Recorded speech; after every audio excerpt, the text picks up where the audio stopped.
anniversary! And we're now on episode 3 with Kuya Bads na naman. So, nandito ako ulit kasama ko ang mga former and current president ng Santo Domingo Youth Organization. And for our episode for today, we have Brother Kenneth. Yay! Clap! Clap! Clap, clap, clap, clap. Thank you, fans. Ayan, may supporter. So, Brother Kenneth, ano yung mga challenges mo na napagdaanan during term mo? Ito lang. Pangilang kang presidente? Kala ko di mo tatanungin eh. Ako yung pangatlo, pero parang so far ang pinakamagaling eh. Ilang libreng org shirt yan? Dalawang libreng org shirt, tsaka hindi mabilang na swimming. Dalawang swimming kada taon. Hindi, joke lang. Kada buwan talaga. Pangatlong ako, presidente. Napansa lang. 2009 to 2011, parang ganun. Hindi ko matandaan eh, basta ganun. So, ano yung mga challenges na napagdaanan mo? Actually, during the time, wala pa kasing seniors nun eh. Diba? Dahil Tayo lang yan. loan tayo nun, youth organization sa simbahan, Santo Domingo. Wala pang seniors, wala pa kaming kuya. Kaya, actually, yun lang naman ang challenging ngayon eh, no? Kami. No? yung mga seniors, no? Dito challenge yung mga bata eh. Tumatanda yata kaming paurong eh. Hindi, pero siguro, ano ba, Mamaya, pag si Jonah, anong challenge ko yan? Mga seniors, no?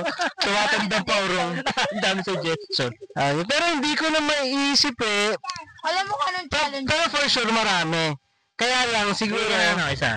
during that Natatandaan mo? time, isa, siguro yung pagdarating ng induct. Ayun. Kasi during that time, yung mga first years ng SSDYO, yung induct, parang ano yun eh, di ba? Ano sa atin yun eh. Yun yung Main, highlight, no? Highlight ng taon natin kasi automatic tuwing fiesta may induct. So parang yun yung isa sa mga pinaka-challenging. Pero siguro kasi that time, nag-enjoy tayong lahat. So hindi natin ma-identify kung nag-challenge ba tayo or what. Nahihirapan siguro. Pero masaya eh kasi nai-enjoy natin yung araw-araw tayo magkakasama rin sa sa simbahan. So, ako feeling ko yung induct, yung mga induct na pagkakataon. Ng budget ng palabas eh. Lahat yun, magkano yun. Kaya minsan kasi ayaw tanggapin ng Hermanidad yun eh. Kasi ang laki ng binibitawan eh. Shoutout sa mga Hermanidad. Pero magbabayad yung mga Hermana. Naiintindihan naman natin kasi hard-earned nila yun eh. Malaki talaga yung budget. Solicitation, income. Kasi parang sa isang induct during that time, 2009 malaking pera na yung 30,000 eh. Diba? So, yun yung kailangan nating pera para paikutin yung Umabot induct. pa tayo sa 40 nun. Malaki talaga. Kaya, thankful din sa mga, Hermanidad na tumangkilik, sa SPPC, nung mga time na yun, na sinuportahan yung induct yun. Shoutout sa Hermanidad. Mahirap yun na masaya. Dalawang induct ko medyo challenging. Hindi ko na sasabihin kung bakit. Ikakat down ni Kuya Bads eh. Hindi ko na sasabihin. Dati isa pa, yung mga challenging, nagsisipagtrabahuan na. Oo. Yun. Diba, Yung sa time ko, hindi pa, pero nag-aaral. Nag-aaral na nun sila, Paolo. Pag-graduate na yun sila na. Indak na si Ate Jen yung president, pero ikaw yung... Sila Sam, nag-aaral na. Si Jenny nun parang magtuturo na. Pwede bang may... Ako nun, out of school youth ako nun eh. Kaya parang, yung burnout siguro dumating yun sa time, yung mga later part na ng later part na nung...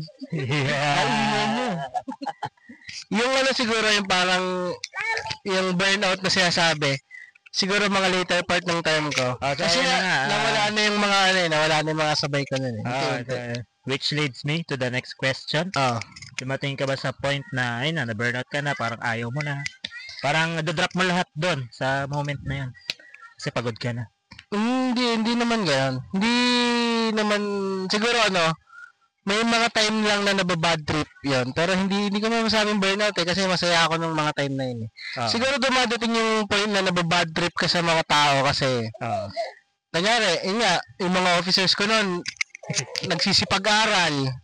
Si Harold, sino pa ba? Si Armel, kahit hindi nag-aaral yun wala hindi siya masyadong sila Paolo, yan. Shoutout sa mga wala dito. Medyo dumating yung naiinis ka, pero hindi naman hindi ko naman siya naisip na nabitawan kasi syempre sobrang grabe talaga, hindi ba ipaliwanag yung saya nung mga panahon na kasi yung yung pero ito shoutout lang din kayo. Oo, ito di ba? Grabe yung mga panahon nun. Tsaka ang malupit nun, ang saya natin, kanyari ngayon, nagkakanta tayo, saya natin, si Jan, yung tropa namin isa, hindi makarelate. Hindi kasi, nagbakasyon siya nun, pero mamaya, Kuya Bads isama mo sa podcast si Kuya Jan special guest natin. Special guest niya yan Kaya pala time siya nakikinig sa mga kwento niya. Nakikinig lang siya dito, somewhere. Pero inaano niya naisip niya na, grabe pala yung pinagdaanan ng kaibigan ko, nahirapan pala sa SDY. Shoutout kay Jan na nakulong sa time chamber ng Dragon Ball. Kasi nag-training siya lang ng mahabang panahon para maging Super Saiyan. Shoutout kay Goku. Goku, ba't binalik mo pa to dito? Hindi, tropa. Namiss ka namin yun So at least ngayon nakaka-catch up siya. At least sa podcast na to, nakaka-catch up na sa nagtothrowback. Di ba sa mga activities lagi natin sinasabi, sayang wala si Jan dito. Oo nga. Pero kasi si Jan, yung sa aming kaibigan, nagtayo naman siya ng campus ministry somewhere in Katarungan. So, proud pa rin ako sa kanya. Proud pa rin ako sa kanya. Halika ka, dito ka. Mapawin ka dito ka. Sino ka rito? Ito naman. Special guest. Sige na. Parang dyan. Dali na. Minsan ka na makita rito. Dali na. Short episode. Sa mga taga-sukat dyan, ito kilala nyo naman to syempre. Matagal lang tong nagbakasyon sa Dubai. Pero Dubai lang naman. Dulo ng bayan. Dulo ng bayan? Dulo ng Bago Bayan, Sampaguita Street. Phase Corner RDC. Anong phase 3? Anong phase kayo doon? Phase out. So, game, paano mo hikayatin yung mga kabataan na wala sa simbahan? Ano yung nami-miss nila? Ano yung dapat nilang i-expect pag sumali sila rito? Ganon. Ay, napindot ko to. Hindi, may green ba? Yun. Malikot kasi yung kamay ko Sorry. Ano naman Yun, siguro yung i-expect niya rito, syempre, hindi na ako magsasabi ng mga expectations, pero tignan niyo na lang siguro kami, kunyari ako, si Jamie, sila Kuya Bads. So, kung 21 years na ang SDY, 21 years na rin kaming nandito, diba? So, hindi kami tatagal. Actually, marami pang wala, hindi lang nakasama. Hindi kami tatagal lahat dito kung